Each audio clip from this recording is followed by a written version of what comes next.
U.S. military intelligence strongly suspects tonight that a surface-to-air missile brought down a Malaysian Airlines jetliner today as it flew at 33,000 feet over the war zone in eastern Ukraine.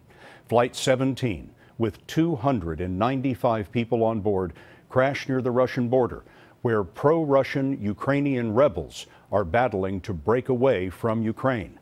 There are no survivors. Just yesterday, the rebels claimed responsibility for downing a Ukrainian military jet. A Ukrainian military transport plane was shot down on Monday. But this evening, the rebels, who are backed by Russia, insist they had nothing to do with today's crash of the airliner. This video captured the fire just moments after the Malaysia Airlines Boeing 777 fell in pieces from the sky. Smoke billowed from a village held by Ukrainian rebels about 25 miles from the Russian border. Wreckage, body parts, and personal belongings were scattered over miles.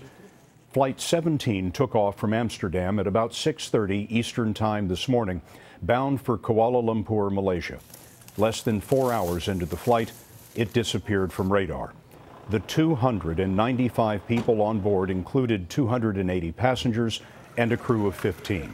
Some of their relatives gathered at airports in Amsterdam and in Kuala Lumpur, where the plane had been scheduled to land about 6 Eastern Time this evening.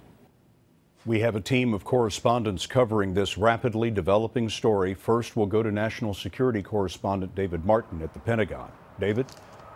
Scott, one of the scenarios being investigated is that the rebels were trying to shoot down a Ukrainian military transport plane and hit the airliner by mistake.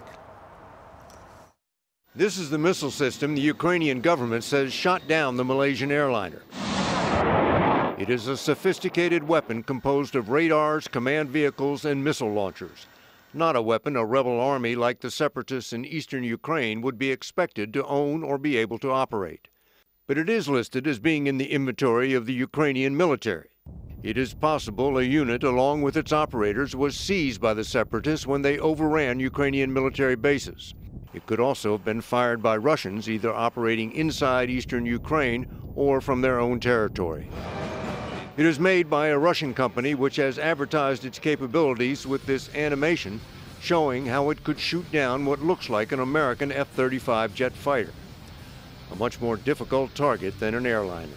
Good afternoon. Just yesterday, President Obama included the manufacturer on a list of companies targeted by new sanctions aimed to punish Russia for its support of the separatist fighters in eastern Ukraine.